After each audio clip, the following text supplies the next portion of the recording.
Hello, everyone, and welcome to another droning over delicate displays of desire, doing death-defying maneuvers, all while not dropping death drums. Uncle Gary just found out that the Army is using drones to kill people, and he's super pumped about it. Episode of the Days Grimm. My name is Brian Michael Day. My name is Thomas Grimm. And I'm Drew Head. Hello, gentlemen. How are you guys? Doing all right. Tom, do you want to do me a huge solid and introduce today's guest? Joining us this week in the Days Grimm studio is Mark Murry with Evansville Aerial. How are you? I'm good. Doing good. Thank you. Good to see you, sir. I feel like I didn't catch you this last year, but I saw you last 2023 shoot, and that was pretty nice. I think that was the first time we met Over the Edge. That was the first time we all met. Mm-hmm. Was that Over the Edge? Oh, you guys year? weren't friends before that? No, never met him until then. Dude. Yeah, that was this year was exhilarating. It was nice. You got to do just a few hours, not as bad as like the last year where you had to be there all day. Yeah, I was out there for about 4 or 5 hours, maybe. And It's still a great event, good cause. No, it's a great huge cause for the community, which is great. Yeah, and shout out to last week's episode, Dan Dennison, 174, for his second round, man. Yeah, so we're doing back-to-back over the edge week interviews, man. So kind of, but we're gonna get more into just Over the Edge with Mr. Murry here. But yeah, man. Opening the show, we like to do like a quick like elevator pitch of like who is you? You know what I mean? well, I'm like we said, my name's Mark Murry. I'm the owner and operator of Evansville Aerial, and I'm the commercial photographer from the ground and from the air, and do photography as well. And I've been in business since the middle of 2021. When you say ground and air, you do photography, video, and drone. That's correct. Yeah. Mm-hmm. And then, have you done any of those maneuvers on your drone where like you pre-plot the points? Have you ever been able to like have your drone fly and then like Yes, sneak away absolutely. and get a little bit of video also?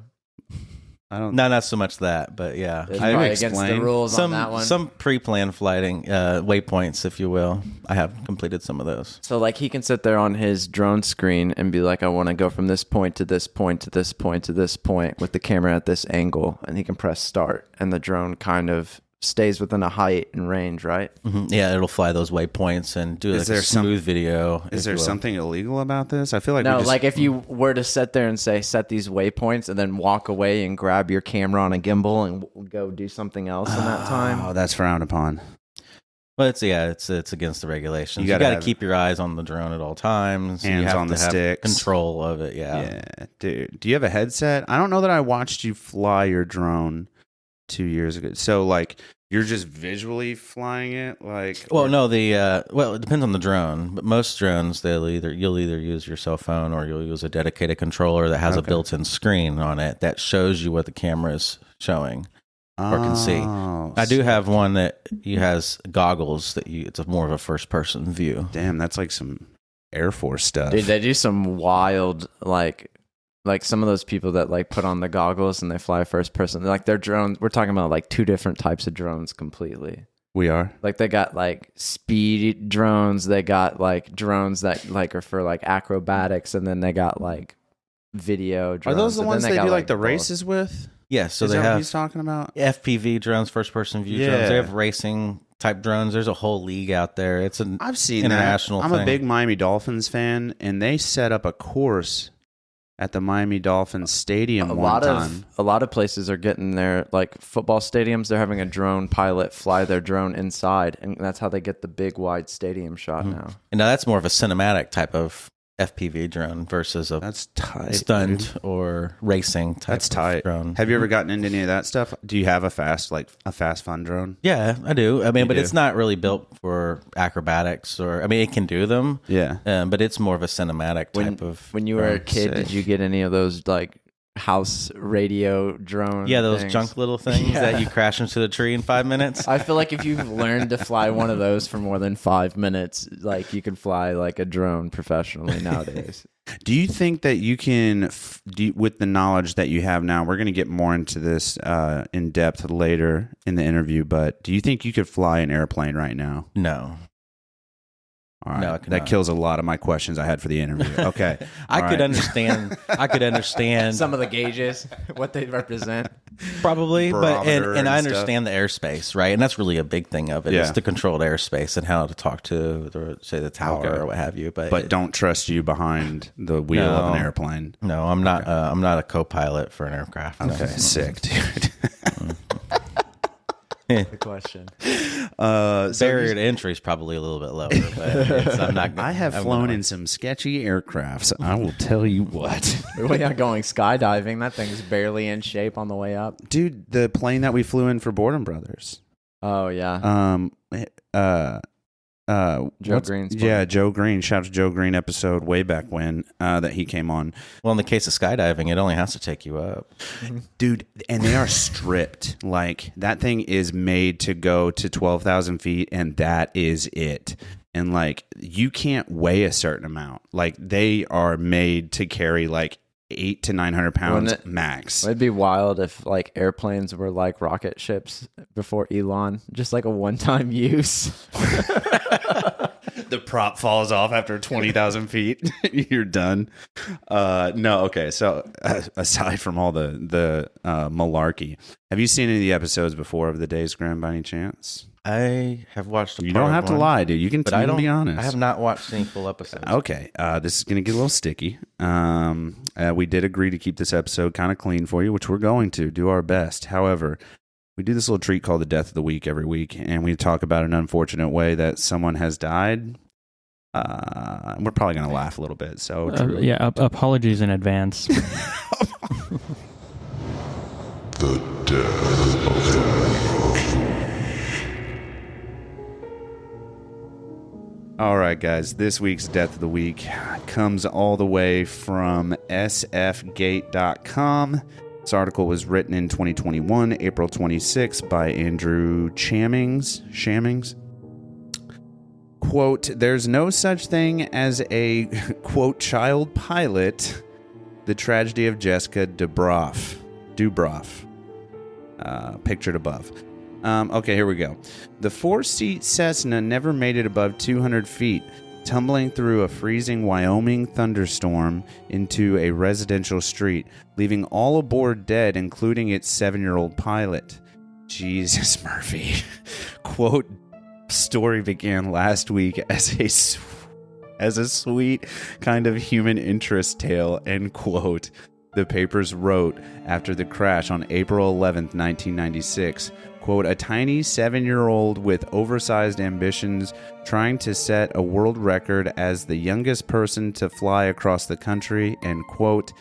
Did a 7-year-old really have that agency and, quote, oversized ambitions to guide an airplane across America, or was the doomed mission fueled by other forces? Her parents' ambitions and national media demanding that this wonder kid break a world record that should never have existed in the first place. And it goes on to read, was born in a tub of warm water at her parents' home in Where's this going? Foulmouth. This is getting weird. Falmouth, Massachusetts. Foulmouth, Massachusetts on May 5. Her mom was a self-described spiritual healer and didn't believe much in Western medicine or traditional schooling or children's books. Or even toys at that. Hathaway sought an idealistic new age life for her 3 children and moved across the country to Pescadero. You missed a good sentence here. I did. Police later told the media that Hathaway was in fact a squatter living off of handouts from a local health and food store. Oh my God. How'd she get a plane? Hold on a second. Do I need to keep going? Does it get better? Yeah, I didn't read the whole thing. Makes sense. Okay, so in that little area, in that little Bay Area town, never enrolled in school and never watched TV. Her bedroom looked over a field of grazing cows. But despite the back-to-nature idle creature there, her parents had sky-high ambitions for Jessica, and on her 6th birthday enrolled her in flying lessons from a man named Joe Reed, a stockbroker who gave lessons out of Half Moon Bay Airport. Despite them separating a few years earlier, His father, Lloyd, was still close with the family and lived nearby. So my thing is, you have to talk to traffic control sometimes if you're flying in a air traffic space controlled area, right? As a drone pilot, it's actually kind of frowned upon to talk directly with air traffic control. There's other systems in place to get permission to fly in the airspace. Gotcha. But in all reality, their plane never should have taken off. Well, in this, it could have been an unrestricted airspace. There's a lot of unrestricted airspace. I'm very confused. In the country. Why should the plane have never taken off? If you read the first line, she took off in a thunderstorm. Well, it also somehow never made it above 200 feet, and it killed everyone on the plane. Yeah, I mean that's a big 200 fall. feet's pretty, and it's the old Gold Courthouse building downtown. Yeah. Old Vandenberg County Courthouse is 216, I think. But I think if you go belly down, because our buddy Joe Green, he had a motor just stalled out at like 150 feet, and because he was above all the trees, and then when it went out on takeoff, he just had to like put it down into the trees. Remember, has he told you this story? Yeah. And then when the motor went out, he just put it belly down, and he acted like it was not a big deal. And then I later agreed to fly with him, and it was a terrible decision. Yeah, I mean, maybe if this girl wasn't 7 years old, she could have handled the 200-foot. Can you Google a picture of a 7-year-old in an airplane? You just looked at her. And I think you got a good point, Tom, that she's so little. Being it was a thunderstorm, that's one of the things about flying is you got to make sure you and your equipment's safe before. It's like having common sense, that should have never taken off in a thunderstorm. It seems like her parents were very negligent. I would say so, and probably just stars, looking for that fame or that 15 minutes of popularity because Yeah, and why were they going for some sort of world record flight lessons from a stockbroker? Maybe try a pilot. Maybe they should have tried the full moon bay as opposed to the half moon bay. I don't know. It was discounted. Never trust a stockbroker. I think that's a good lesson. Never here, trust a stockbroker, dude. Those dudes are the gangsters of freaking Wall Street, man. Okay, so what my curiosity is, just real quick, Drew, can you pull up a picture of a 7-year-old in an airplane? I want to see what it physically looks like in a cockpit. I would... Because it's got to not be, like, she can't barely see over the instrumentation. I would... like to know what the results for this search are going to be. There's no 7-year-old in a cockpit. Make sure you spell everything correctly here. Okay. Well, I mean, apparently this is like a big thing. Children are flying airplanes all over the place. This kid is a popular in the sky. Popular situation here. Oh my gosh, this is ridiculous. Like. That one kid's in a jet. What's happening here? Remember this story's from like the 90s, isn't it? 94, and then Tom they just Cruise over here. Yeah, no, it's probably Tom Cruise's kid. Maybe. I don't know. I don't know. Dude, okay, so do you have any more observations about... I'm concerned for where this new age witchy woman is at now. You know what I mean? Maybe she's on the sidewalk. If she was on the plane, it said everybody died. I don't think she was. Well, I think her dad was on the plane. I don't know if she was. It didn't specify who was on the plane. The last sentence said that the dad lived close by. But it just says the girl and 3 others. Which was definitely the pilot teacher, probably.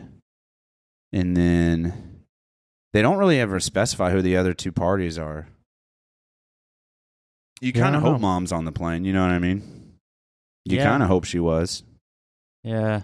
A small part of me does, anyways, That's a real bummer. But also wildly comedic. I don't know why a 7-year-old should be flying an aircraft. So, Mark, which came first, the camera or the drone? Switching gears here, huh? Yeah, just swapping right out of it. Nice segue, Tom. Yeah, so what was your question? What came first? The chicken or the egg? Yeah, chicken or the egg? Which one came first? The drone came first. Oh, actually. Nice. And was this like recreationally? Were you doing it for fun or with the intention of shooting? The very beginning was recreational. Nice. For me, at least. Okay. Though I was already laying out the framework to make it a commercial venture. Well, let's see. What was your first drone? Like the Phantom? My first drone was a DJI Air 2S. Air 2S. Yeah, middle of 2021. I had just completed... So, a little bit of backstory. I was going to college at USI, wrapping up a bachelor's. Nice. And my advisor indicated that I needed 3 more credit hours. Just go pick out an elective. And there was a new program starting at USI called the Agricultural Technology. And the first course was over the summer, and it had a focus on how drones are used in the ag industry. Like with LiDAR and heat, and to see what crops need where, and the multispectral imaging identifies which plant health and what have you. There's spraying. There's drones that spray chemical. You can use them to spray your herbicide or whatever you need on the plants. And using those two in conjunction with each other, you can identify poor health areas of, say, a farmer's field, and then selectively spray the amount of product needed in those specific areas instead of broadly spraying the entire field. It's really cool applications there. I don't have a desire to get into that kind of application with drones, but the course taught me everything that I needed at USI to pass the certificate, the Part 107 certification exam from the FAA, which is required if you want to fly a drone commercially in the United States. Oh, shit. And it's not so much a little bit of misnomer, confusion there is that if you have to make money for it to be required to have the Part 107 certification, but really it's any furtherance of a business. So an example might not just be, doing a job for money, but maybe if you are donating your time to, say, a restaurant, right? Like say you're family of the owners of a restaurant and they're working on a commercial, and you're just flying for fun, and they want a shot of the front of their building with the drone for the commercial, or like real estate. That's still commercially based, and so that requires from the FAA requires the Part 107 certification. So, can you own a drone without doing any kind of certification? Yeah, for fun. What are the limitations on something like that? Like, how high can you fly? How fast can you fly? Right? Yeah. So I'll get to the 400 feet in a second. So there's two. Part 107 is the mainstay rules and regulations from the FAA for flying drones in the United States. There's an exception. I think it's 42303 or something. There's a series of numbers, and we can go look it up, obviously, but it's a recreational carve out from the rules and regulations where folks who aren't completely doing it for enjoyment. Yeah. They have a limited set of rules, if you will. Okay. In limited, I mean, it's a little more restrictive, and they can't do certain things with drones. So I get you. In general, though, 400 feet above the ground, wherever, even though like you go up a mountain, 400 feet above the ground below the drone. Like not counting the mountain, like if you're on the mountain, yeah. So if you're flying at one spot at 400 feet above the ground, and then you start flying closer to a mountain, you can start rising with the mountain. Oh, nice. Sense? So it's not from takeoff point. It's above the ground, relevant to the drone's position. And and the idea is that manned aircraft are supposed to, in general, there's exceptions, but in general, stay 500 feet above the ground. So there's that layer of separation. I don't think dudes are doing that. No, helicopters. No, they're not doing that. No, well, the guy, I'm telling you, when Joe and I flew, I don't think we were always at 500 feet. So the real basic kind of run through of the rules is ragging out Joe or anything, but the real basic layout of the rules is 400 foot above the ground. Yeah, keep the drone in the line of sight. Yeah, make sure the weather is visible. See the drone. The rule is 3 nautical miles. Okay. Or statute miles. They're so close. It's so that an airplane can see it, perhaps, or a helicopter could see it. Okay. And that's the point. So there's visibility, right? Nice. Don't fly over people. Can't fly directly over a human being unless you have a waiver from the FAA. Nice. And that's so if it falls out of the sky, it doesn't bonk somebody in the head, right? Because you see that often at like sporting events and stuff, or like motocross events. Like they're constantly flying over like the crowds. And like I said, there's exceptions. Different applications and waivers and stuff. Don't fly over moving vehicles, so don't fly on over the highway, right? And then the controlled airspace. So like we're here in Evansville. Airport.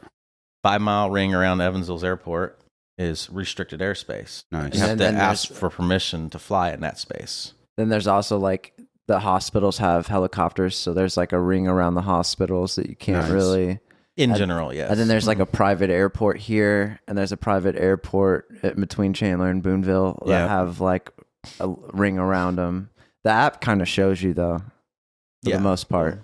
So, follow-up question: as like if I were recreationally to buy a drone, And we'll get into some more photography stuff and all that and different like rules and regs. But my question is like, I'm flying a drone recreationally at 410 feet and someone finds out.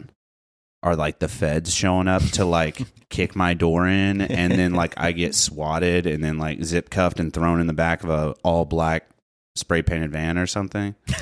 Like what? You know what I mean? Like No, I get what that's you're how saying. I imagine it in my head. I don't know. Like I've watched a lot of action I movies. think you get a fine in the mail. No, that's it. That's way less anticlimactic. It's in all honesty, and probably not the proper answer, but in all honesty, it's whether or not you're caught, right? And so you gotta be responsible, obviously. Okay. And if you accidentally go to 410, bring it back down to 400, right? Or that sort of thing. But the rules are in place for a reason. It's all safety based. Make way for other aircraft. Manned aircraft is another big rule that I forgot to mention. You see a helicopter coming, you better get out of the way, right? Yeah, Because the last thing you want to do is GTFO, dude. Yeah. You don't want to be the person that brought down a helicopter. Yeah, what if there's someone dying on that thing? You know what I mean? Exactly. You know what I mean? That comes down, right? Like, because you could tear up one of those rotors on a helicopter, for instance, with a chunk of metal in the sky.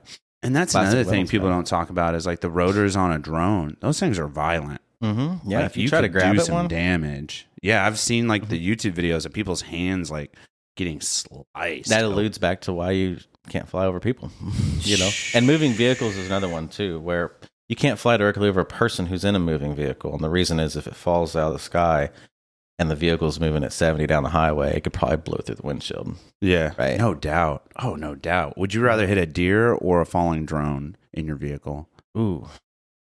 And the drone's coming at you, and you're driving towards it, Mm. but the deer's just standing there, and you're hungry.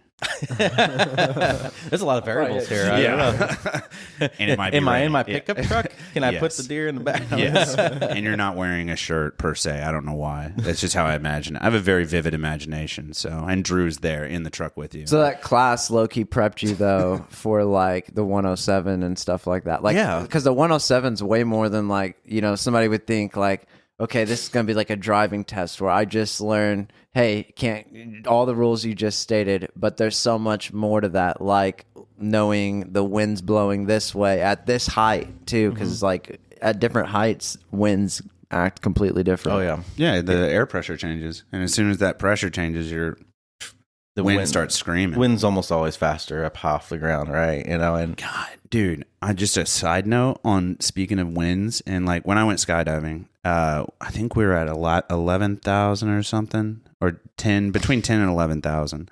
And I was like, I knew it was going to be windy. And then they open up that door, the side door that and it's right under the wing. So you like brace your feet on the little bracing that attaches the wing to the body, whatever that joint is called. And you're supposed to put your feet there, and then the guy just pushes you out.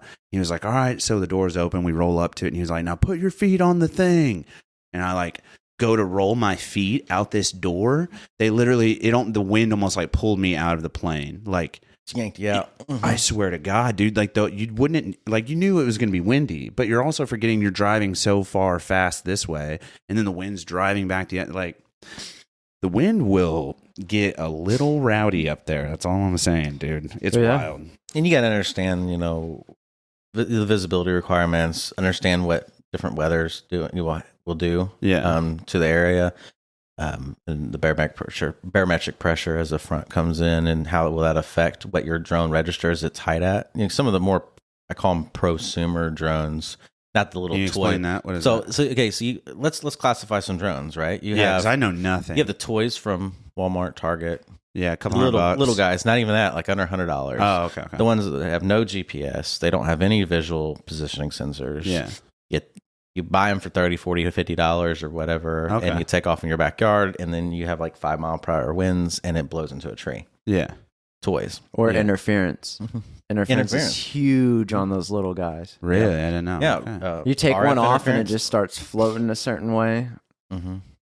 Weird. Okay. And then you have so toys. What's the next level up from I'd that? say the next one's like consumer level. So you have like the DJI Mini series. Like what I got. Yeah. You have, those are the ones you're about 1,000 and under, right? Somewhere. in And there, mine right? only has 2 sensors on the front. So like if I fly at like a car, it'll stop before I hit the car normally because it's got 2 sensors in the front. feel like the way you said normally. Yeah, normally. I feel like we've had a couple occurrences. And it's got GPS in it to help lock its position, and it might have a barometer to help lock its altitude. Okay. But because altitude changes, or the barometric pressure changes as you rise and fall in altitude, and those minor changes, actually, the drones calculate that and figure out know its altitude and to hold it. So that's kind of like that. Go to Best Buy, buy a DJI Mini 3 or whatever they are. I think they're 4 is out now, but not the Pro version. But you can get one for like $400, $500, $600. Yeah, something to that effect. And then those are the ones that concern me the most, because those are usually the folks that haven't read the rules and regulations and don't know. People like Tom. Yeah, but I know some of the rules. I want to swear so bad. I can't read a map, but I know some of the rules. You're a dirtbag. From there, I call prosumer. So does it make sense? You got consumer drones, consumer product. I get where you're going with that. Prosumer is kind of like the step up from that. The ones that have more bells and whistles, are a lot more stable in the air, maybe have better cameras on board. Like Mark's drone has sensors all the way around it. Nice. Yeah, it knows. Like I'll be honest, I don't fly with the sensors on. I actually turn them off because they get in my way a lot of times. Do I need to edit that out? No, because that's legal. My grandpa, that's legal. Okay. My grandpa went through all these stages. Like he kept buying like $200-$300 drones and wrecking them all the time. Into lakes. Like neighbors' pools, just like not doing the rules. And I told him, I was like, you keep spending this money and keep spending this money and keep spending this money, and you could just buy one that has some of these sensors. And you'd be good. And, you would be better off as investment-wise. And then he got an Air S2, which has sensors all the way around, and he's not wrecked it. Do you know this Air S2 that he's Air talking 2S. Air 2S. Yeah. So that was my first drone. Is that a pro, what you would call a prosumer? I would say it's like of its borderline. time, I feel of its time, more prosumer, but somewhat. It's right in the middle, I would say. Middle between the two. Okay. So pretty advanced. But it had a better camera on it than a lot of the other drones that were out. And so that was one of the pulls, which reason I bought that one first. Grandpa put out some shell for that one, huh? Yeah. Ooh. Grandpa's I don't use those vision sensors anymore because I get so close to some objects when I'm capturing a shot or because whatever. you have to, and I don't want it to stop on me. Yeah. Right? Have you seen some of those? Fully aware of where it's at in the air anyways. Has the algorithm figured out that you're a drone pilot? The algorithm, how? So like on the internet, like Instagram or YouTube or... So like I get a lot of these reels of like where people are taking those drones and they're flying it like through the front door of a building, like through the bowling lanes. Residential type or video like shoots, or commercial. There was like a reel the other day where that guy's drone dies and it's like dying and he like swims out and catches it. I think I saw that video you're talking about a couple weeks ago. Yeah, the drone's like dying and so it's returning to home but also like decreasing in altitude and it's like in the middle of this like lake and he just like you see him run and jump in and like swim out and like catches it. He just Barry Bonds it, huh? Yeah. You ever put a drone in water? No, never put one in the water. Yeah, I never put one in the water myself. Your grandpa did. Yeah, my grandpa did, but I also let a guy I knew he put fly his it. Drone in the water. No, that was another guy. I was dating his daughter, and he was flying it. Mm-hmm. And instead of going up, he went down, and he was right above the water. Yeah, so easy to confuse. More I don't know. More prosumer drones would be the new Maverick 3. Okay, they're larger, they're beefier, they can handle wind better. Did we say what you're using now currently? Like for your I prosumer? use several. I still have an Air 2S. I actually have two of them. One is a backup in case I do happen to crash it. I can still finish my job that I have. Right. I have an FPV drone, which is like a DJI. Yeah, with the Avata. headset. Yeah. Mm-hmm. Actually, I just bought another one. I bought the Avata 2. Okay. Which is just released recently. You ever get motion sick with those? No. Do you have to sit down when you're doing it, or do you just like walk around the house while you're doing it? I don't walk around when I'm doing it. You got them goggles on. You can't see nothing. You're just viewing life in third person with a drone hovering behind you. Yeah, I'm playing Sims, third person sim, real life. That'd be I'm my crazy. own character. What do you think about the new? So Tom's all jacked up about these iPhone goggles. What are they called? The Vision Pros. Yeah, have you seen the Vision Pros? I've seen commercials. So for like them. you can essentially like you put this headset on and you can like see the room around you or whatever, right? but you can like You have this augmented reality. yeah, and it's thing going augmented, on. so you can like pull up your text messages and YouTube's over here, and you can like physically move stuff. Do you think there are other, or is there something out there now that's like that for drones, where it's like augmented first person, but like maybe you have some stuff that you can like drag into your, what would you even call that, the interface, or like your Just say your line of sight. yeah, your field of view. Like, I've heard. is there anything like that now, or do you think there will be? I've heard. I haven't done anything like that myself. I have heard. Sorry, that there's been folks out there who've been successful in flying the FPV drones with a goggle type thing that allows you to see, your real surroundings. Yeah. And I've heard that was successful in satisfying the visual line of sight, visual line of sight requirements of flying an FPV drone. Nice. So to kind of tell you about the rule there is, whenever you fly a drone, you have to keep it within line of sight, unless you have a waiver to not do that. Yeah. FAA. The thing about FPV drones, excuse me, the thing about FPV drones is that you have those goggles on and you cannot see the drone physically with your own eyes. Right. Right. And that's the requirement. So you usually, or need to, or not usually, but you have to have a visual Permit. observer, someone spotter. with you, a spotter. They call it a visual observer, to see this drone and communicate to you its position, especially if your image goes out. So do you still have to do the permit for that, or because you have the spotter, that means Because you have the spotter, it satisfies. you don't the have rule. to do the FFA permit thing? Well, you still If have to you do have the certificate. Well, you have to. Okay, so let's back up again. Yeah, I'm very dumb. I'm trying to follow. Sure. Sorry. So you have the Part 107 certification to fly Yeah. commercially. To fly recreationally, you have to. We didn't mention this earlier, but you have to go. You're supposed to go online and take a test called the Trust Test. Oh, okay. I don't remember what the acronym stands for right now, but They got it's- an awful lot of trust in us as a population. I doubt anyone is taking that test. My grandpa did. It's free. Sick. Okay. It's free, Oh, and nice. the Trust Test is, and it's impossible to fail. Oh, It's more of a learning thing than Okay. anything. It's there to educate you about so somebody doesn't go try to take off at the airport. yeah. Right. No. Not that the drone absolutely. would let you anyway. Most drones would let you anyways. Yeah. A lot of them, the propellers won't even spin up if Really? you're too close to the airport. They're They'll tell you geofenced. you're in a Oh, the restricted GPS space. is Yeah. registering, and yeah, Mhm. yeah. That's genius. I'm so dumb, dude. I have no idea about any of this stuff. It's so It's wild because the world of drones. like bluegrass is a beautiful, beautiful place, but part of it's cut off by the airport rule. Yeah. And so like if you go to like the right inside bluegrass to take off and like film the first lake you go to, your propellers won't spin up. But if you drive like so another like if 3 you're already miles in the air and then you enter a restricted space like that, is like it hitting an invisible wall. it's just gonna stop? Yep. No way, Like really? hitting an invisible wall. Have you done much drone work, Drew? Have you? No. Some people turn those off. Some people find a way to turn it off, but the airport will pull it in. Oh, they know. You're the worst, dude. I was talking to Drew, and you just like He answered. He said no, and I cut him off. Oh my god! I got half a word out. It's Yeah. cool. Have you done much work with drones, Drew? That's No, a tongue I mean twister in itself. when I was in high school, I was in a radio and TV class at the Southern Indiana Career and Tech Center. Yeah. And we had the option to do like a drone certification course. And I looked at the maps with all the, zones and stuff. yeah, and I was like, I'm not doing all that. This is a lot of work. Well, no, they got flight maps Yeah. too. It's where a lot to like- learn. Yeah, it's like you think like, oh yeah, and like I'm gonna do this so I can do that, and then you like, if you're like me, you're cut out right away. You know what I mean? Yeah, let's remember to censor that later.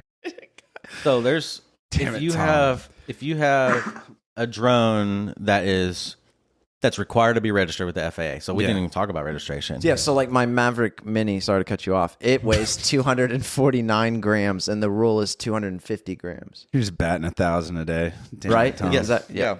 So if you purchase a drone and it weighs more than 249, so 250 this is or higher- grams? grams, Okay. grams, yeah, metric system. Go fish that out I of your know. brain. Jesus, I'm trying to like do the conversion rate in my head. I don't even know what it is in It's pounds. 9 pounds, guys. It's 9 pounds. It's way less than 9 pounds. Oh, is it really? Way less than. Oh, it's crap. less than a pound, I think. Oh, okay. Right? Pretty sure. I don't Yeah, know. it's like 0.5 3, maybe? I don't know. Somebody do some math. But anyways, There's 28 grams in an ounce. How many How do ounces you know are this? in a pound? 28? He's using his street knowledge at this point. A quarter. that's where it came from, I guess. Yeah. You're laughing. I'm serious. No, I understand. I get it. I'll get back with you in a minute while I finish my mental conversion. He's a calculator in his head. I'm like, okay. He's like Rain Manning it over here. Right. Anyways, there's after 4 ounces in a 249, PP. stop trying to. Okay, so After 249, then it's registered with the FAA. if it's over 249, FAA, it right. has to be registered with the FAA. If it's flown commercially, it has to be registered with the FAA, regardless of size. regardless of size. Okay. Nice. So using those two, if you fly recreationally and have a DJI Mini 3, Mini 2 that weighs 249, Yeah. you don't have to register it, right? The reason I brought up registration is if the drone has to be registered, it has to broadcast its position and other information called remote ID. So the feds are watching you. Not necessarily. It just has to broadcast from the alphabet drone boys. itself. Kind of like how airplanes, you know, how you go to a flight radar Yeah. and you can look at where the airplanes are. And they Yeah. broadcast. It's kind of like, it's not the same thing, but it's kind of like that. Okay, sick. And you can look at the model of the drone. That's got to be nauseating. Could you imagine? How many drones do you think are flying in Evansville on this beautiful day? At this moment? Right now. 100? No. 20? Drones that have to be registered, Yeah. 2 to 3 maybe. Really? Yeah. There's not that many commercial pilots out here. Why? Okay, and I have a question about the grammage again. Grammage. Be quiet, okay? He's still doing the math in his head. So grammage, when I buy, because I'm assuming they make these like consumer or prosumer drones according to that weight scale. Like they know that when they're selling it. So they sell exactly a 249 gram drone Yes. to consumers that don't want to register. Right. Now, I want to strap a bush light to the bottom of this drone, and it is now more than 249 grams. Now it has to It be is registered. now, I don't know that there's Well, what's your grammage on ounce here. gram conversion again? Because that's measured in ounces. Hey, Dr. Dre, what's the conversion? 16. rate? Hey, Snoop Dogg. That's 16 ounces, right?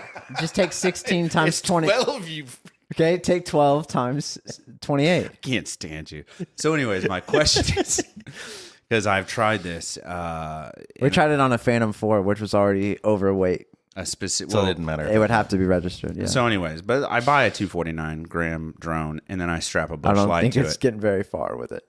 Do I have to now register it with the FAA or the FFA? Is it the FFA? I'll be honest with you. Federal Flight Administration. A drone that currently weighs less than 249 grams probably can't pick that bush light can up. You don't think full? you don't think it has the ups to? No, because it weighs more than the drone does. How's Amazon doing it? They have bigger. I want to talk about that too. Do you know much about that? Or industry? drone automation. I just know what I've read. Really? I haven't done any of the deliveries alone. Any of the legit. So it's more common now. Have you seen this, Drew? It's more common now where they're in California. It's a thing that they're doing. They're doing same day delivery. You order on Amazon and then it leaves the warehouse the moment you click buy, and then the drone takes off. And they have now like Amazon is selling these pads that you buy and put in your driveway, and then it comes to your house, hovers. I'm gonna look something up. I want to tell you that about pad it. system's pretty neat. My grandpa has one for his S2, and like it recognizes the pad Have you seen below this, it Drew? and kind of lands on it. I've seen like short But I don't think you clips. realize how big drones can be, Brian. There's drones the size of this table that will hold movie cameras. Bro, I've seen a Predator drone. That's like the size of an airplane. I Okay, know but how big that's- drones can get. That's like military grade. I'm talking. Look up Zipline. Zipline. You ever heard of Zipline? The company? Mm-mm. I don't know who that is. Not the recreational activity. I've done recreational Zipline zip drones. lining. Zipline drones. This company's been around for years. They started somewhere in Africa, and they deliver Dude, blood. Shout out to Africa. They deliver what? They deliver blood, life-saving supplies, and blood from their launch site to the hospitals in this remote country, this remote area, where it would take hours to drive to the hospital. Right. They're distributing blood within minutes by air with autonomous drones, and they've brought this Look at to the this United thing. States. They've brought this to the United States now.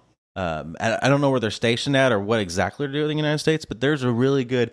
I mean, I'm going to plug Mark Rober here because Who's Mark Rober? You ever heard of Mark Rober? Uh-uh. I Mark like Rober that this is drone is just YouTube- taken off from like a YouTube personality. CBS. Yeah, Yeah. it's wild. But he did a video on Zipline and what they're doing, and it is a great watch. It's long. We don't have time to watch it here, obviously, but definitely that they're doing some amazing things, like dude, well above and beyond what Amazon ever thought about doing. Dude. Honestly, way better than Can you try to find their like a short clip of their like from Africa, where they launched these little airplanes. And do they have just go to YouTube. Just go to YouTube and look up Zipline. Look up Zipline delivery. So my question is, so the whole reason Zipline even started is because just go to YouTube and Do you think that they'll eventually for the America, doing this here in America, you think it'll be all autonomous, or they'll hire people like you to fly a drone from your computer?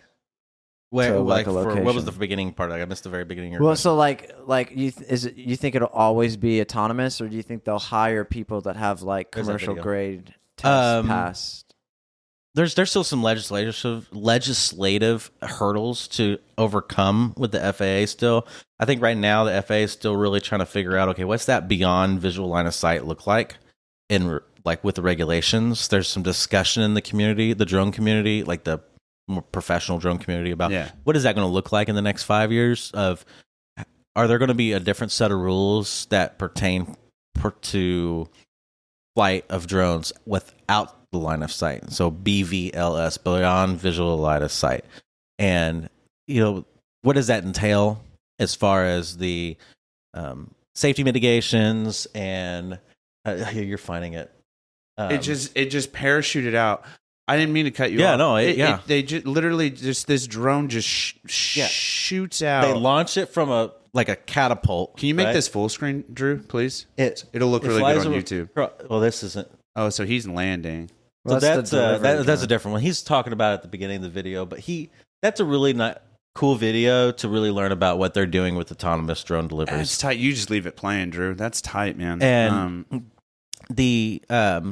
but there's a lot of legislation to be had yet. Not legislation, but rulemaking, I think. Right, defining the line of sight. How are they doing it in California then? Because it's legit. I don't know exactly what they're doing. Because the consumers, and maybe it's a beta trial thing, but they're putting a helo pad, this Amazon-made pad in their driveway, it gets shipped to them, and then they put it down in the driveway, and I'm assuming it just stays there.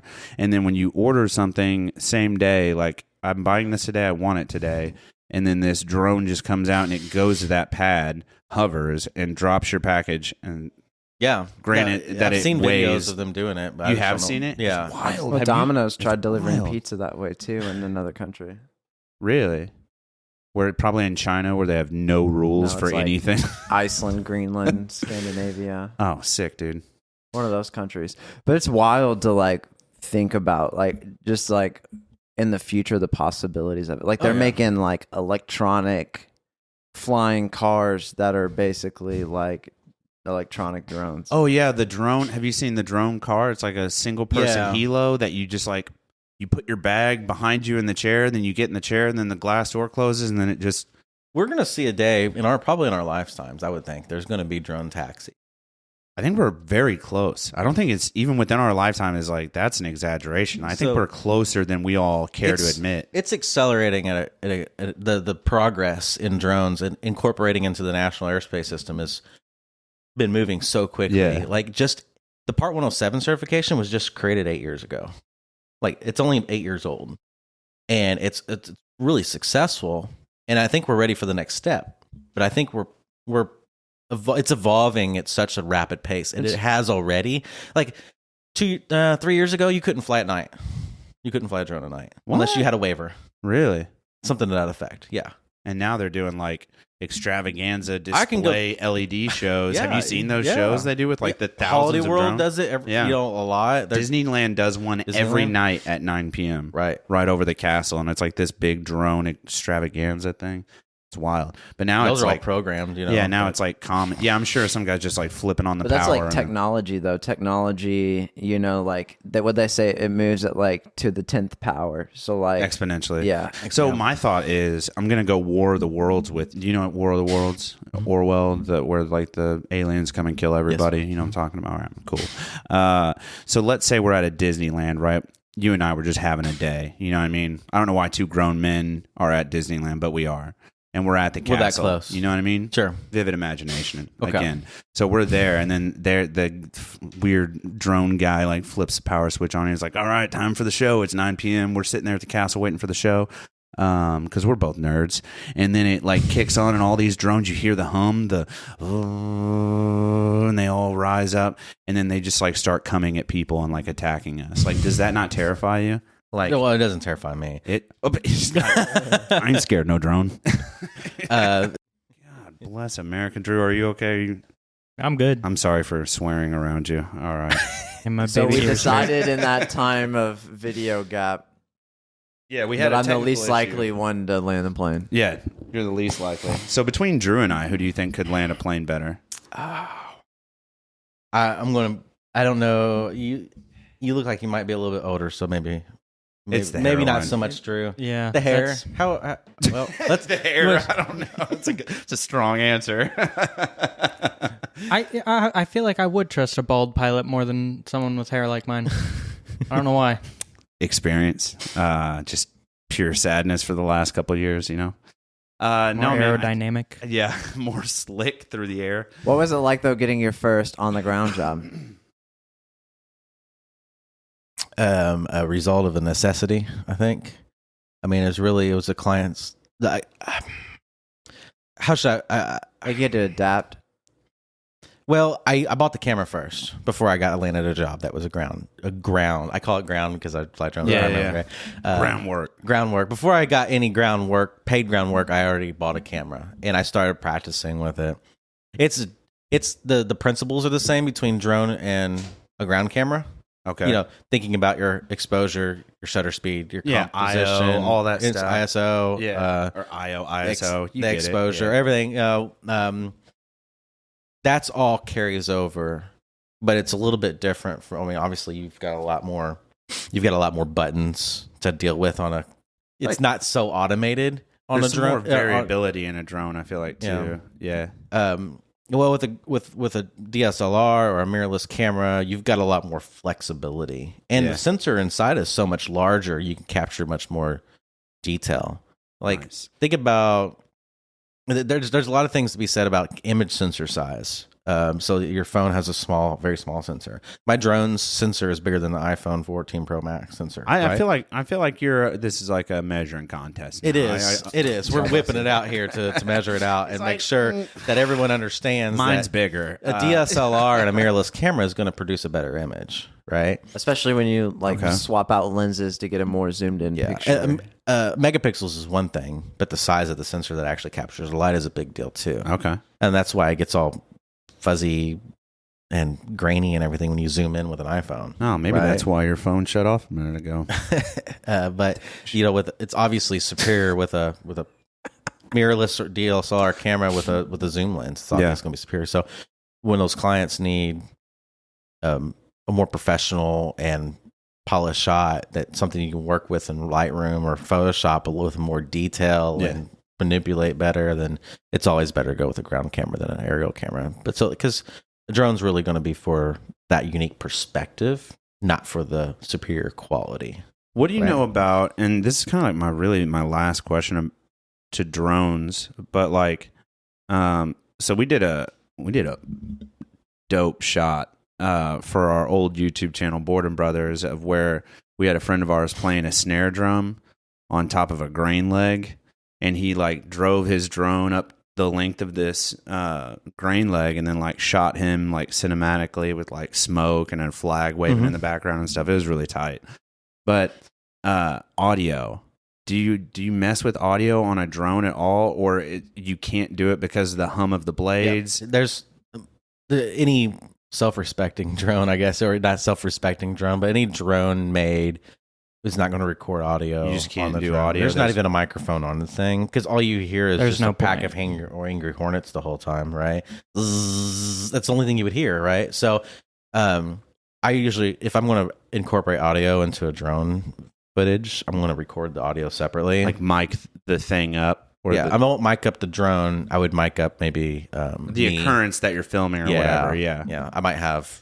But you could do that. Like if you wanted to do like, you could mic up a groom in a bride and like fly drone around them as they're saying their vows, and then just splice that audio to real time match. Yeah, I'd have to put that together in Premiere Pro or DaVinci Resolve or whatever. Super easy. Okay. Yeah, so it's not going to record it directly on the video file that's from the drone. Yeah. Right. Because injecting that audio is not possible for the drone, but recording it on a separate, like a camera, and then just in a DAW pocket, or whatever, like a workspace, like Premiere or something. And you just plug the two together, basically. Yeah, I do a lot of that. That's most of the work. Getting the shots is one thing. Putting it together is time consuming, and Tom knows it takes forever to put. I mean, I might spend 2 hours shooting video and take that and triple it. That's how much time I'm going to spend editing to make it right. I can edit pretty quick. Color grading is where it gets me. That's another thing. That's another. Yeah, I guess we the three of us can sit here and do a quick little funny thing on. So like when I get a project, it's recorded, and then after I record it, I upload it all into my program, and then from there, sometimes like the little sidebar just disorganizes everything. Not by file name or whatever. Just and it puts it in timeline out of order. Yeah. Oh yeah, that's and then a mess. so then basically what I do is like I drag all my segments in to the thing, and then like I'm like, all right, like this is a kid playing like hopscotch over here, and then this is like dancers, and then this is like workout, whatever. So you put all the things together, and then I go through and I like chop out all the bullshit to get like the good clip. Like you select your in out points. Right. And then I get those shorter clips and get them all lined up, and then I start laying them out in order. Yeah, most people don't realize the amount of planning that has to go in and the organization. And I mean, you might be color coding all those clips in like Premiere Pro or DaVinci Resolve, and then you might be naming them even like and say, okay, this is hopscotch 1, hopscotch 2. Which clip am I going to use at that moment? Am I going to tie it into the music and make it change with the beat? It's just or is it going to be like a visual cue that I want it to like? Right. Transitions is a whole other story. Yeah, too. You don't even want to get into that because then you're going to. Or how many times you watch, like say it's a 3-minute clip, how many times you watch that 3 minutes and trim out little bits of fat, and then you trim out fat in the beginning, and then you got to drag everything forward and make sure that, like you said, if it's music, it lines up to that same. And then you're also watching it over and over and over again. Yeah. So sometimes you're just like, someone else look at this. Tell me if you see anything wrong. Yeah, it's like writing a paper. I can't tell anymore. Having someone go back and read it because you're going to miss typos and word choice. Is your guys' process about the same as that? Yeah, I mean, I used to just throw all my footage into like Premiere, the queue or whatever, iMovie. Now I'm much better at like organizing it and selecting in out points and doing all that. But that's obviously when I started, I was like 14, so right. I think it makes a huge. So you're doing a similar style to what he's doing, where you like almost categorize different shots. Yeah, I'll like separate them into folders by location or by action, just or something. Name them different things, so I know like this is where this is at. Is that, and that's kind of what you're doing? Yeah, too? essentially. You ever have a project that you're working on and like you name it something that you never hope the client sees? Oh no, avoid that at all costs because you'll forget, and when you forget and deliver it, you're that's a bad day. Yeah, that's right. You don't have a job anymore. There's a lot of funny stories out there. People naming something like Maybe whatever they talk want about to it when we're not recording. We don't have to blemish anyone's careers. But shout out to all the comedians out there, dude. I get it, Tom. You know what I mean? Like, and that's all he is. He's just a funny guy. So when he's doing that, he's like, I don't know. I don't want to say anything that's going to offend anybody, so we'll leave it there. But I get where you're coming from. You know what I mean? Sometimes you just name like files, just like highly inappropriate dog turd. Yeah, and you're like, oh, I wonder what this one's all about. Thankfully, once you export your video, most time it's going to have just that one name for the final video. Do you think not the clip names in there? Right. Do you think? Okay. I do have one more. This isn't drone specific. One more photography, just in generalized question, videography. If I were to hire you, tell me if you would take this job or not. I want to do a 1 to 2 minute video that's going to go on all my social medias, possibly the Days Grimm social medias. And I want it to be a dramatic, cinematic, heart-moving piece all the way through from front to end, almost like bring a tear to your eye piece, but it's like just dogs taking a crap. From like all over the city, and it's just ASPCA commercial, but just dogs purely yeah, dogs just duking. You take that job? And then if so, what do you charge me? I would charge you double at least. This dude. Because of the content of the We material. were tight until right now, dude. We had a friendship going, dude. I think if we're laying out the story would be the most difficult part of it, and like trying to figure Finding out the dog. I like Or dogs plural. and the shadowing the dogs until they poop. What like, if it's just one dog and it's just a story of all the poops he takes? Man, that would take forever to shoot though, because you're like what, once or twice a day? Yeah, and you're following them all day. I mean, think about the month. amount of time that I would be invested here. I'm going to have to really month. charge you a lot of time. So what does it look like? We didn't even lay it on but like we swap out of that. You had like a good point. So like, what'd somebody do to contact you if they wanted to book you? And like, what does that pre-booking like questionnaire look like on your end? Sure. So the easiest way to reach out to me, a lot of people reach out to me this way, is either through my Facebook page, Evansville Aerial, or they just send me a text or give me a phone call at my phone number. That's 812-746-0562. My website is not working right now. Bummer See, town. I have DNS issues that I haven't fixed. I don't know what that means. How Okay. the website IP address is looked up by your DNS provider. But we do have your Facebook pulled up. So And then can they book through here? yeah, so they can message me. A lot of people just message me on Facebook, and that works out really well. I'll get my website going again. It's got some really cool content on there. And then do you hit them up with like some like quick questions about like overall what they're wanting? Yeah, like what do you want to see in the end project? What story do you want to tell? I really like doing projects that do bring that tear to the eye. Recently, last year, I did a video for Chemo Buddies, their Hope Fest celebration in Newburgh at Freedman Park. I put together about a 3-minute video for them. You can find it on their page. I had let them post it on their page. I ended up sharing it at one point. But Chemo Buddies had their Hope Fest event, and it's a tearjerker if you sit down and watch it. And I really worked hard on transitioning all the clips to the music and everything, and putting up graphics and what have you. So I really like doing those things. So whenever a client reaches out to me, I'm like, what's your end goal? Is it going to be media advertising? Is it for promoting an event? Is it for what do you want what do you want the viewer to feel? Do you want them to feel emotional about the video? Do you want them to feel excited about it? Do you want them to feel like they need to buy your product, right? And you then kind of know going into it, though. Yeah. You're not like signing up for Chemo Buddies and they're like, we want everyone to be super pumped. You know what I mean? Exactly, right. Well, you kind of get an idea. Mm-hmm. Yeah. And then we'll talk about some of the types of shots they want. Do they want mostly Aerial drone work? Yeah. Do they want mostly ground work? Do they want a mix? Do they want do they want it put to music? Do they want someone to voice it over? Like I voice over with obviously a male voice, right? But I also have a lady that I contract to do female voiceovers. Oh, nice. So if for those cases where those clients want a female voiceover, and that's fine. I do microphone setup with sound deadening and everything, and we do that, and with the customer supplied script. And then sometimes there's short little videos they want to blast on social media, and they just want it to be fun and quick and tell a quick story. Yeah, 30 seconds, minute. Yeah. Sometimes I'll have that conversation over Facebook Messenger or a text message with the client, but if I know pretty quickly it's going to be a little more involved than just a few minutes back and forth, we'll either do a meeting or say, hey, can you put all that together in an email? Yeah. That way I can go back and look at it and make sure I'm following along with exactly. Yeah. And then the email address is right there on my Facebook page, but it's mark@evansvilleaerial.com.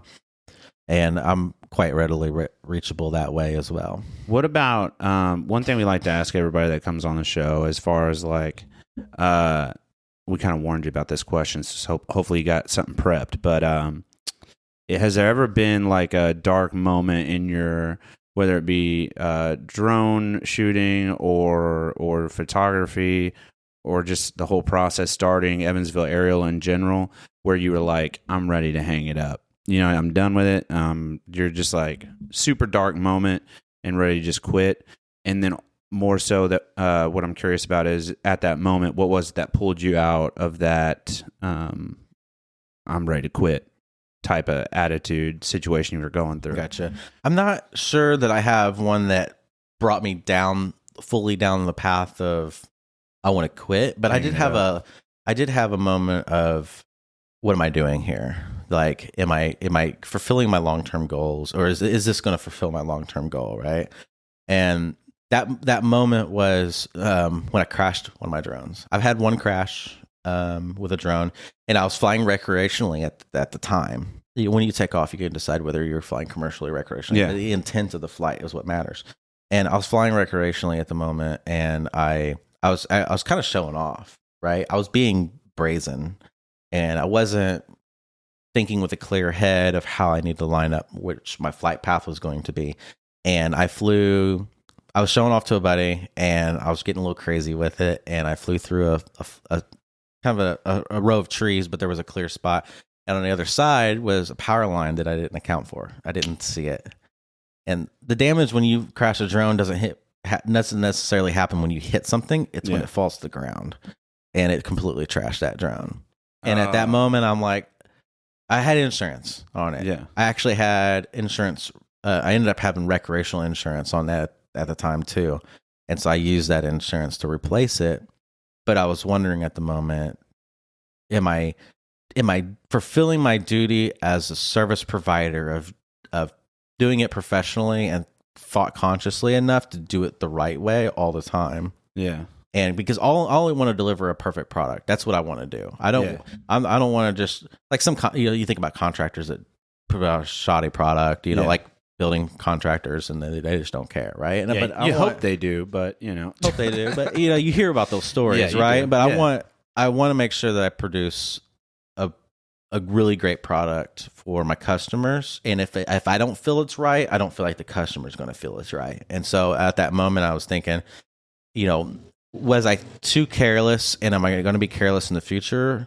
And do I need to just hang it up because I can't be the best in my area and, in my market, if you will? Or do I just need to buckle down and practice and rearrange my thought process in my head of how should I approach flying and doing it the correct way, always legally, and doing it professionally. That's one thing that I like to give you props for is when I see you out at these events, you always have your yellow vest on, which I feel is hey, don't talk to me, you know what I mean? Because you have to focus, you know what I mean? Yeah. You can't have random people coming up and that's cool, blah blah blah blah blah blah blah. You're I'm in the middle of flying something. I'll tell you what, whenever I'm out in the public and say I don't have my vest on, people will come up to you, if flying a drone, they'll want to ask questions, and usually the question is, how far will it go?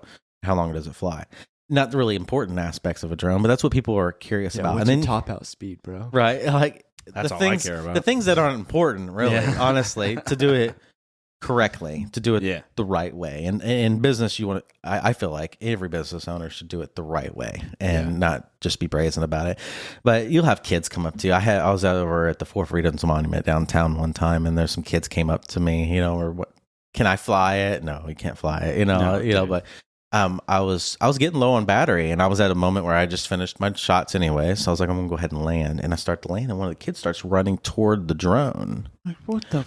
And I didn't have propeller guards or anything. I shot it back up in the air real quick because the last thing I want to do is hit somebody's kid in the face with a propeller. Chop a dang ear off. Right. Yeah, or slice it open at the very least, right? And so that was also kind of a scary moment. I need to really protect my landing area, right? My launch and light, just your workspace in general. Yeah. But people were genuinely curious about drones. I mean, you have some instances of folks who are get all up in arms about there being a camera in the sky. Yeah. What are you spying on me? Are you? Look, I'm not there for you. You're not that important. The Uncle Gary's out there. You know what I mean? Yeah. I meant the people out there. If you're out in public, you're fair game to be on camera. Yeah.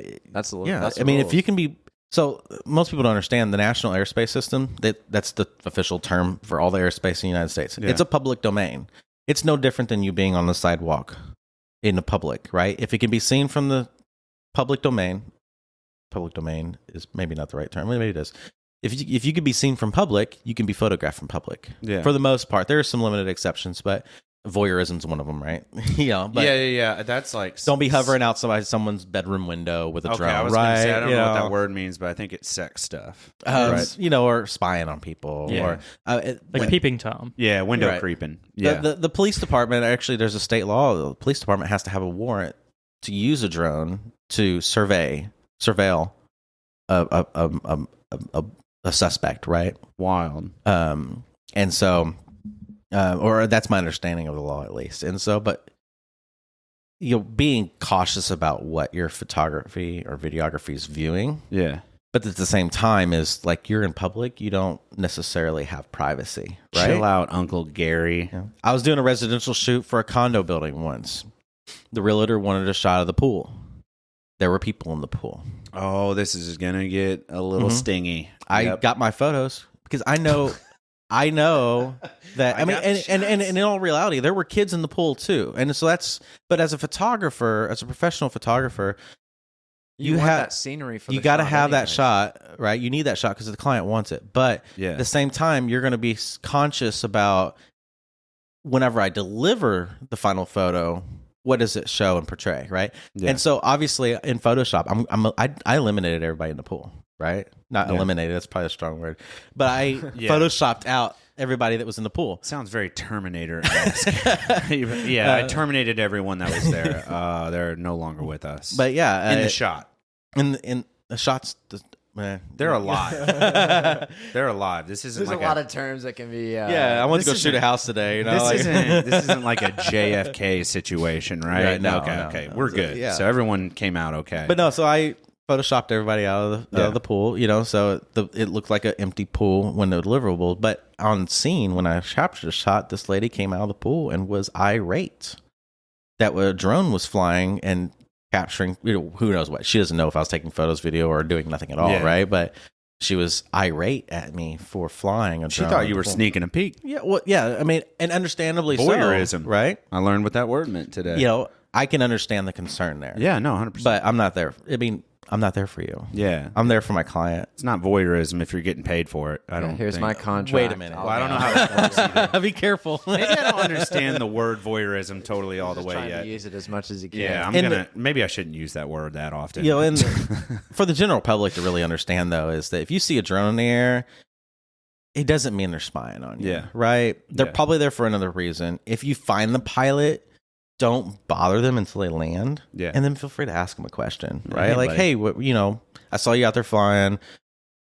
I was concerned maybe what you were looking at with the drone or whatever. Could you talk about what your operation was? But I mean, any self-respecting and professional drone pilot is not there for you, right? Like they're there for the building or for the maybe they're just for the general event scene or whatever, right? And the ones you can need to be concerned about is if you see a drone out there and they're flying above a crowd of people, leave them the hell alone. No, find that person and tell them they can't fly over people. If they have a permit, though. Well, they could have a waiver. You just don't know. And really, that's up for the police department to decide, right? So if I see that, I should say something, be like... If you feel like it's an uncomfortable situation with a drone in the air and it's flying above people or being really erratic, then I mean, report it. Okay. Yeah, I mean, because those folks... The folks that don't fly legally and don't follow the rules, they're making it unsafe. And that's where really they need to be educated, right? And it probably makes guys, like, the job's harder for guys like you. Like, it can, yeah.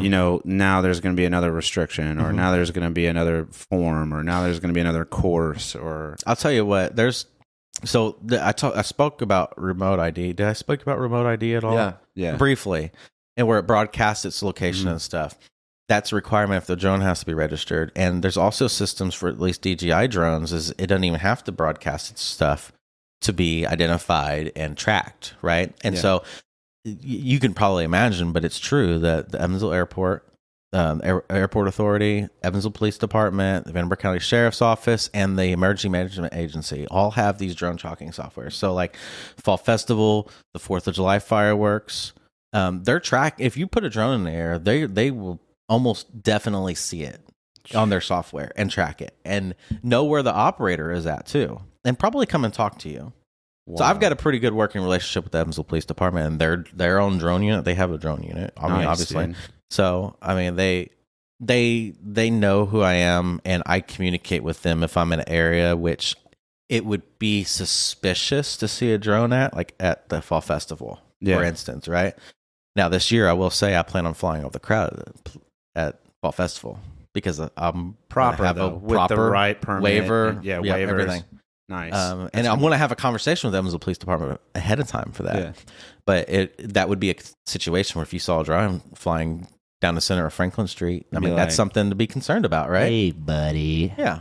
What are you doing? And then I'm going to find you and be like, I'm 99% sure that drone, any drone flying over down the middle of Franklin Street during the Fall Festival, the Evansville Police Department already knows about it, and they're already probably talking to the drone pilot or walking to that. Yeah, they have like snipers on the rooftops of every building during Franklin Street Fest. It's wild. No, man, I don't know. What do you got? Follow-up questions? We learned a lot about Evansville aerial and drones. Yeah. And we're going to have you in again because we got so much more to learn about. 100%. Maybe after the Fall Festival because I want to hear about that. Yeah. That's going to be a sick nice. shot. That's your first year. You're going to probably try it, right? Yeah. Never done it. You've taken photos from outside the range of the Fall Festival, but never... Well, and as long as I'm not over people, right? So I've flown above some of the buildings over there during the Fall Festival and captured imagery, which is totally legal. Because if it goes down, it's landing on a building. Exactly. And I talked to Evansville Police Department ahead of time. The one time I didn't, the first time I didn't talk to them ahead of time. They shot it down? No, they didn't shoot it down. The snipers on the rooftop? I had about 6 officers come and talk to me within about 2 minutes. Nice. They were on me fast. So they're tracking it. Yes. The moment you turn it on, it's already broadcasting, and they know. Sheesh. It's sending back and forth, receiver to drone, receiver to drone. They knew how fast it was going, its altitude, Direction. its location, the direction of movement, the operator's location. They know they know the serial number of the drone, the make and model of the drone, Your mother's maiden name, your birthday, your serial number, yeah, your shoe size. It's wild, dude. Yeah, how much hair loss you have? Yeah. Dude, that is the second time you guys have dogged on me, bro. We had a good relationship. Sent me a message when I sent him the back of our shirts, and he said, "Damn, you were right. Brian and I really do have the same hairline." Dude, shout out to Dan Dennison, man. You got any last minute questions, Drew? How you feeling over there? You doing all right? I'm doing great. Hell yeah, that's what I'm talking about. All right, well, I think if we're all, do you have any questions for us? Last minute questions for us or anything? I can think of at the moment. Okay, all right. Well, maybe next time you come through, maybe you'll have one. But yeah, man, another thrilling episode of the Days Grimm in the books. I'm proud of you, gents. You guys really hung in tough. Minus Tom cutting everybody off. So shout out, like and subscribe to the video. I cut everybody off Again, but so did my camera. yeah, cameras and words. You're just great at cutting stuff off. So another thrilling episode of the Days Grimm. Like and subscribe to the channels, whether it's audio on Spotify or whatever, or our YouTube channel. Check that out. You'll see all the on-screen stuff we talked about today. So just thank you if you've made it this far. We really appreciate you. My name is Brian Michael Day. My name is Thomas Grimm. And I'm Drew Head. And this has been Mark Murry with Evansville Area. Thank you so much. Thank you.